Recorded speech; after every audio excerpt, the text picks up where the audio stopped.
ọmọ olódòdè bàbá Tinubu mo like speech yín bè ọ̀rọ̀ tẹ́ sọ ńbẹ̀ yẹn ó make sense fún ẹni tó bá nínú tó ń rò. Ẹ jọ̀ọ́ bàbá Tinubu any outcome tí wọ́n arrest anybody tí ò sí any traces pé kíní. Bàbá Tinubu ẹ invite Benue governor. Ẹ fúnra sí máa yẹn jẹ́ kí gbogbo Nigerians kájọ fúnra sí governor present governor Benue state. Referent náà pé bọ̀ irọ́ ni. Àwa ti ń gbọ́ fèrèfèrè wípé àwọn Christian leaders kan tó ń yọ lórí burúkú tí èṣù ti wọnú wọn. Wọ́n kàn ṣì ń pera wọn ní Christain ni o. Wọ́n ní wọ́n ti darapọ̀ mọ́ àwọn jihadists o. Àti wípé lára àwọn tí ayé ń fojú wò wípé Christian leaders ni wọ́n. Wọ́n ṣiṣẹ́ fún jihadists ni o. Wọ́n ṣiṣẹ́ fún àwọn Fulani ni o. A dẹ̀ ṣì rí wọn bí Christian. Láàrin wa, a dẹ̀ ṣì rí wọn gẹ́gẹ́ bí leader láàrin àwọn Christian. Lára wọn ni Benue governor yìí o. Ẹ jẹ́ afurasí o. Tẹ́ ẹ bá wo reaction ní ìgbà tí incident yẹn ṣẹlẹ̀. Compare to ìgbà tó gbọ́ pé bàbá Tinubu ń bọ̀. Ẹ rí wípé àwọn tó pa yẹn kò ní ìtumọ̀ lójú ẹ̀, kò ríro. Bàbá Oyedepo ẹ wá. Lẹ múra kankan nínú ṣọ́ọ̀ṣì yín. You are not a Fulani. Fulani cannot take your land. Says who, sir? Mi ò like you. Ṣé ọ̀nà wo lẹ ti gbà fún wa ní support against insecurity ní Southwest? À ń bi yín ni ọ̀nà wo lẹ ti gbà? Ipa wo lẹ ti kó pé kí security Southwest kó tight dáadáa? Ẹ̀yin èèyàn mi, ẹ jẹ́ a jọ wo fídíò. Police, I hope your men are on alert to listen to information. How come no arrest has been made?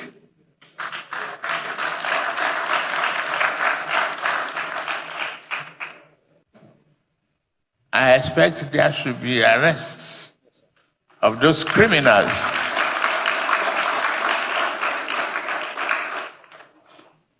Christopher, thank you very much. I watch your comments and I know you can't be tired of staying in the bush and Oloyede and Basha. Thank all of you. But we need to keep our ears to the ground. Let's get those criminals. Let's get them out. We do have grave concern about the misinformation and misrepresentation of the security crisis in Benue State. Your Excellencies, it is not herder farmers clashes. It's not communal clashes. It's not repressor attacks or skirmishes. It is this misinformation that has led to suggestions such as remain tolerant, negotiate for peace, learn to live with your neighbors. What we are dealing with here in Benue is a calculated, well-planned, full-scale genocidal invasion and land-grabbing campaign by herder terrorists and bandits, which has been on for decades and is worsening every year. Ṣé ti rí wípé a ní láti fúnra sí the present Benue governor. Nígbà tí incident yẹn ṣẹlẹ̀ tí gbogbo àgbáyé ń sunkún tó tútù mọ́ everybody. Ara máa yẹn balẹ̀ ni. Ẹ jẹ́ ká compare sí late Akeredolu ńgbà tí wọ́n hit wọn lọ́wọ́. Bàbá Akeredolu bú sí gbé ń sunkún. Wàá rí ní gbogbo ara wọn. Ìgbà tó ṣẹlẹ̀ ní Ìbàdàn. Ìmídélé kò pẹ́ ní Mákindé bọ́ síta tó issue ọ̀rọ̀ tó tètè ṣe kíní. Ẹ rí wípé máa yí ńgbà tó ń sọ̀rọ̀ lórí fóònù tó àwọn èèyàn ń pè gan. Ó calm kò ríro. Ìgbà táwọn tó tún wá fún ní interview gan, ó ń wá ọ̀rọ̀ tó máa sọ kò rí. Ló kàn wí bẹ́ẹ̀ kò mọ nǹkan tó fẹ́ sọ. A dẹ̀ ń gbọ́ fìrìfìrì yìí pé àwọn Christian leaders kan ti ń ṣiṣẹ́ pẹ̀lú àwọn Fulani, wọ́n ti gbowó fún wọn. Ẹ̀yin Christian leaders ní Southwest, ẹ má try orí burúkú yẹn o. Ẹ má bá wa try yẹn o. Ẹ tiẹ̀ dúró. ẹjọ́ ṣé Sultan ò gbọ́ nǹkan tó ṣẹlẹ̀ ni Sultan of Sokoto èèyàn tó jẹ́ pé wọ́n ti ẹ̀pààyàn ní Sokoto ní igi mú ẹ̀mẹ́ tí ò wúkọ́ òun lásọ wípé òun fi sọ̀rì fún nǹkan tó ṣẹlẹ̀ kí ló dé tí gbogbo everybody yín wá keep quiet ní north àti ẹ̀rí ṣéèkì kan kó tiẹ̀ condemn ẹ̀ adẹ̀ ní one country là ń sáàfù bàbá Tinubu ẹ̀dẹ̀ ń sọ wípé ẹ máa pa yín rárá yín sórí wọn Nàìjíríà ẹjọ́ bàbá Tinubu ẹ jókòó kẹwẹnu lẹ̀ kẹwẹnu ọkọ ẹ kàn ṣàánú àwa innocent Nàìjíríà ibo làwa ibo ní southern àti northern àti papọ̀ tàti jọra wa níbi tàbádé àwọn ilé kọ́ máa pààyàn ní north òun náà wà fún bàbá Tinubu àwọn gọ́fúnà tó wà ní north ẹ fura sí wọn ẹ má gbà kí wọ́n rí kọ́kọ́ rehab kọ́ láwọn rehab anybody mọ́ ẹ stop gbogbo repentant Boko boys repentant Fulani esme repentant bandit irọ́ ni àwọn náà lẹ́ ń dá padà tó bá ti náà repent yẹn tẹ̀sẹ̀ kó army uniform sí wọn lára ẹ ṣẹ̀ṣẹ̀ wá fún wọn ní 100% wípé okay o lọ sínú ìgboro lọ ṣe bó ṣe wù ẹ́ ẹ ti fún wọn ní license àwọn repentant wèrè wọ̀nyí tẹ̀ dàpọ̀ mọ́ àwọn innocent citizen tó finú fídọ̀ pé wọ́n fẹ́ dáàbò bo orílẹ̀-èdè Nàìjíríà tó join army wa àwọn yẹn ni wọ́n pa àwọn brothers wa ń bẹ̀ ẹ wá lẹ fẹ́ recruit àwọn wo lẹ fẹ́ kọ́kọ́ lọ bẹ̀ kán lọ pa wọ́n dànù àwọn terrorists ti take over army Nàìjíríà bàbá Tinubu ẹ̀mí yín gan òde ó dẹ̀ pé kò yé yín gbogbo géèmù tó ń lọ sìn ẹ bá mi mú fídíò ìkẹ́ bá mi pín dọ́dọ̀ bàbá Tinubu ẹ̀mí yín ò máa de bàbá Tinubu torí situation tó wà nílẹ̀ wọ́n ti bá yín mu ní tìkankan wípé kàkà kílẹ̀kùn ilẹ̀ àṣà wípé 2027 yẹn tí coalition wọn ò bá work àfàìmọ̀ kí military má gbàjọba mọ́ yín lọ́wọ́ àwọn wèrè wọ̀nyí náà dẹ̀ máa lò ẹ lọ stop gbogbo wọn tó ń pariwo repentant this repentant that ẹ stop ẹ we don't need them ẹ̀yin èèyàn mi ṣé ẹ mọ̀ wípé Benue yìí ló supply wa lóúnjẹ 80% oúnjẹ tí gbogbo wa ń jẹ Nàìjíríà wọn náà supply ṣẹ́dẹ̀ tí ń gbé tán fẹ́ nara wọn sọ wípé it's about land grabbing wọ́n tún fẹ́ islamize Nàìjíríà Yorùbá tẹ́ bá rò wípé kò ṣẹlẹ̀ Ọlọ́run ṣe kò ń ṣe ọ̀dọ̀ wa ẹja máa get ready o mò ń tẹnu mọ́ 2027 kó tó di 2027 wọ́n á come for us back to back kò wá níṣẹ̀lẹ̀ tó ká máa pariwo fídíò wọ́n ti pa wá o wọ́n tún ti ṣe kinní kan ẹ jẹ́ kí gbogbo wa mọ̀ kọ́ tá à ń ṣe group by group community by community má dúró fún Ìgbòho kì í ṣe sacrifice yín protect your husband protect your wife protect your family má dúró dé èèyàn kan tá a fi family tiẹ̀ sílẹ̀ tó bọ̀ wá kú fún ẹ oníkálukú kó kú fúnra ẹ̀ this time around yes ẹ jẹ́ ká wá gbọ́ nǹkan tí bàbá Oyedepo sọ. Fulanis don't own Nigeria. ẹ̀yin Fúlàní láìkọ́ lórí orílẹ̀-èdè Nàìjíríà. I don't have a Fulani root. láíláí mi ò fẹ́ mọ bí Fúlàní náà. I'm a born and bred a Nigerian. bí mi lórílẹ̀-èdè Nàìjíríà ọmọ Nàìjíríà sì ni mo jẹ́. I don't have a visa to be here. nítorí náà n ò gbàwé ìrìnnà láti wá sílẹ̀. Who call you owners of the land? talẹ́ni náà tó pè ní lẹ́ni tó lórílẹ̀-èdè tá a wà nínú rẹ̀. ẹ̀bù pátápátá ni ẹ̀bù pátápátá ni ẹ̀bù pátápátá ni. This is not Fulani Republic of Nigeria. ibi ò kì í ṣe bí It's Federal Republic of Nigeria. Fúlàní ti Nàìjíríà lápò orílẹ̀-èdè. Ẹ kó lọ lu yín. Pákí ọlọ́dẹ yẹn kó. Palo Seko Prade Salaga. What? ó ti a rí. You enter the church. ẹ wálẹ̀ wọnú ilé ìjọsìn Ọlọ́run. You kill 50 people. ẹ ti sọ pé pàádọ́ta ènìyàn. And you think you'll be free? ẹ ti wá. More than 200 people were killed. When I woke up this morning and I got the story of what happened, the first 7 calls I put across were all killed. The first 7 guys I called. You tried to call, we're all dead. Exactly. They were all dead. So in my village today, if you speak to someone, just be very rest assured that in the next 1 week or 2 weeks, you hear the sad news about that person you've just spoken to. And do you know, before now, just last month, about 20 people were killed in that same village. They are the Fulani, and it's not ethnic profiling. They are the Fulani, it's not ethnic profiling. When people want to be politically correct, they will say, no, that is an ethnic, it's not, and that is why you see the Sultan of Sokoto will not react to this. He reacted when just about 11 people were butchered were killed in Edo State, the so-called hunters. They reacted. They put up Northern Elders Forum. They made several press conferences. Many governors stood up. The governor of Edo had to travel to some of these states to go and say sorry. Just 11 hunters, that is alleged hunters, if really they were hunters, who were killed. Now 200, nobody in the north is speaking. Because that is the collective agenda. Jihad and the complete takeover of the land of our people. And let me tell you, I'm saying it authoritatively. I'm an authority in this area. I was born and raised in Jos. I speak Hausa as my first language. I speak Hausa better than I speak Tiv. And let me tell you, this thing they call intelligence. We are the sources of this intelligence. The government sometimes use the narrative of intelligence to confuse you, as if what they know is different. They know exactly what we know, or we even know better. Because we are the sources of this intelligence. Many of my friends from the adjoining villages in Nasarawa State, who are of different ethnic group other than the Fulanis. Anytime the Fulanis are mobilizing, like this attack, they told us day before yesterday. We communicated to the security force. Nothing has been done. They communicated to us. No, just hold on, because this is too much to rush. I'm sorry. Are you saying that you got an intelligence report as a civilian? Your Yes. community had an intelligence report about this particular attack that killed over 200 people, and you.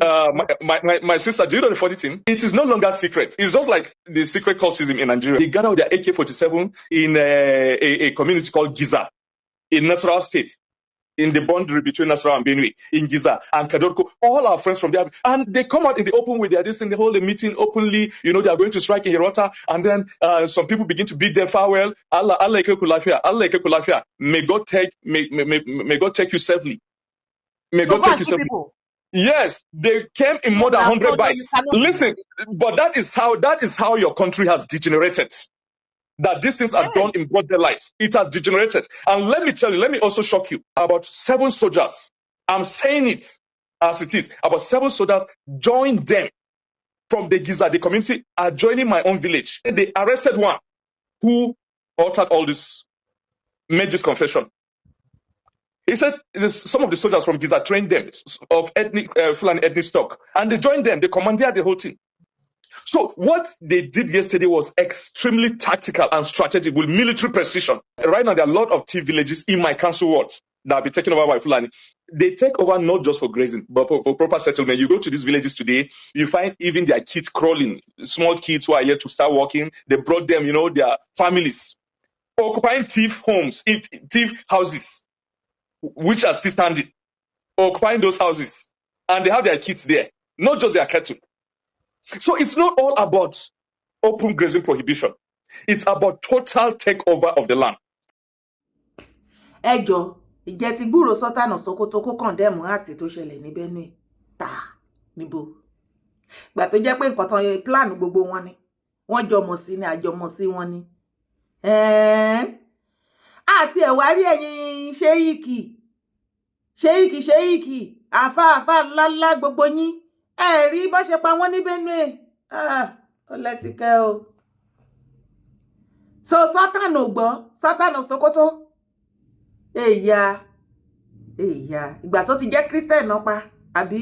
Ẹbí Christain náà pa. Ẹbẹ́ fẹ́ eradicate gbogbo Christain ni kó jẹ́ pé forcefully gbogbo everybody á wá máa ṣe Mùsùlùmí ìrọ̀lẹ́ pa. Àní ìrọ̀lẹ́ pa ẹ lè máa ṣe ní any other country. Ní ilẹ̀ bàbá wa ẹ lè force wa, ẹ ti ṣí. So Sọ́tàn ò rí gbogbo nǹkan tó ń ṣẹlẹ̀ yìí.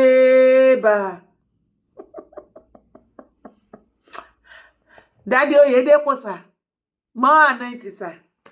Ṣé dáadáa lẹ́wà? Mo kàn ní kí n sọ fún yín ni o daddy mi. Gbogbo ọ̀rọ̀ tó wà lẹ́ rògbòdìyàn tó wà lẹ́ yóò ti kọjá bẹ́ ṣe ń múra kankan nínú ṣọ́ọ̀ṣì o. Àbẹ́ yóò gbọ́ nǹkan tó ṣẹlẹ̀ lọ́wọ́ ni some years back nínú ṣọ́ọ̀ṣì lọ́sàn gangan. Náà lọ ṣe tàtàtà wọn. Ṣé rí gbogbo eléyìí tẹ́yìn sọ? Your land is your land. Fulani cannot take over your father's land. Níbo? Mọye Christain tán ti pa. Rí tẹ́lẹ̀ tó ṣẹlẹ̀ ń Benue ìsìn. More than 200 Christain. Bàbá Adébóyè, gbogbo ẹ̀yin Christian leaders àti ẹ̀gbọ́n kankan. Tí ẹ̀ march. Mo like Daddy Adébóyè o, mo like redeem. Mo like redeem àti Daddy Adébóyè because àwọn Christian tó wà ní Nàìjíríà wọ́n bá lè kú kán kú, wọ́n bá lè pa wọ́n kán pa wọ́n ní kí ló kàn wọ́n. Mo rántí wípé bí late last year or early this year wípé Bàbá Adébóyè àtàwọn redeem ṣe bẹ́ẹ̀ ẹ jáde tẹ march out solidarity march láti support àwọn ará Israel àbí èyà ẹ̀rọ lọ. Àwọn Christain tó ń pa ní Nàìjíríà yẹn àwọn èèyàn ń ṣe Christain àbí wọn ò ṣe èèyàn. Ó ti dojúrú po. Lọ́rọ̀ kan ṣádáde Oyedepo ilé ìtẹ́kọ̀ọ́ múra kankan tẹ́ ẹ̀ múra kankan ẹbí kámídà ẹ̀yin tẹ́ ẹ̀ lísì sí wọn tẹ́ bá lọ bìlíìfù ọ̀rọ̀ ẹnu wọn. Bàbá mọ̀ nǹkan tó fi ń ṣàgbéjì ara o àti ọwọ́ ń pẹ̀rì. Bàbá ọ̀nà owó lẹ́tì gbà fi sọ́pọ́ọ̀tì ilẹ̀ káàró òjìire security. Mo ní ọ̀nà owó lẹ́tì gbà sọ́pọ́ọ̀tì wàsà ipa wo lẹ́tì kó láti gbé kí security kó táìtì ilẹ̀ Yorùbá. Torí ẹ múra kankan nobody can take you, nobody can chase you, nobody can shake kinní kan. Ẹ sì mi jàre ẹ̀yin bàbá wọ̀nyí. Ẹ̀yin èèyàn ṣe gbé nǹkan tí brọ́dà yẹn sọ. Àní wọ́n sọ wípé ńgbà tí àwọn wèrè tó fẹ́ lọ pa àwọn èèyàn Benue tó ń lọ tó bá anywhere tó bá ti fẹ́ lọ attack tó fẹ́ lọ pa àwọn èèyàn massively.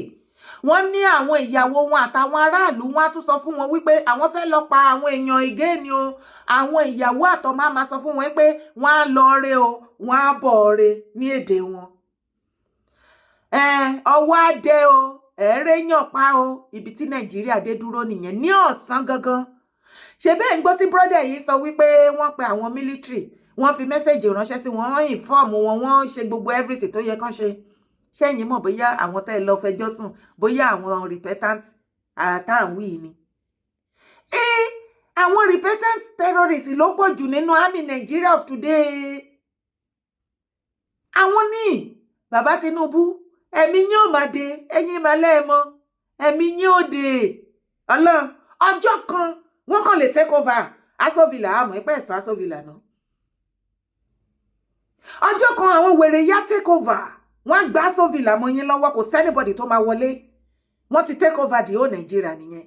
Bàbá Tinubu àwọn repentant àwọn wèrè terrorist wọ̀nyí àwọn màlọ́kùnú àmì ìsìn ṣe rí pé ẹrù fàídẹ̀ sọ fún yín pé gbogbo eléyìí tẹ̀ galivanti káàkiri lórí ọ̀rọ̀ 2027 pẹ́kọ̀ lè galivanti lásán lórí òfo ni torí wọ́n ti mọ̀ wípé kàkà kílẹ̀kùn ilẹ̀ àṣà tó bá rí wípé coalition wọn ò padà work bẹ́ ṣe ń bọ́ọ̀sì gbogbo ẹ̀ wọ́n ti mọ̀nà tó máa gbégbà kó má jẹ́ pé military ló máa take over Nigerians ẹ̀yin ọmọ ìran mi nínú kí ogun dé ní 2027 àbí kí military kó take over ìkan nínú méjèèjì òun ló máa ṣẹlẹ̀ mo dánu dúró nọ́mbì èyí tó kù ìwọ náà bá mi fi kún ṣùgbọ́n ẹ bá mi share fídíò ìdọ́dọ̀ bàbá Tinubu ẹ̀yin tẹ́ bá súnmọ́ wọn ẹ bá mi sọ fún wọn ẹ ní kí wọ́n stop àwọn gọ́fúnà ẹ má accept any repentant wèrè kankan for now kẹ wá wò nǹkan tó fẹ́ ṣẹlẹ̀ bàbá Tinubu ẹ try ẹ bàbá Tinubu we are begging you do this one for us.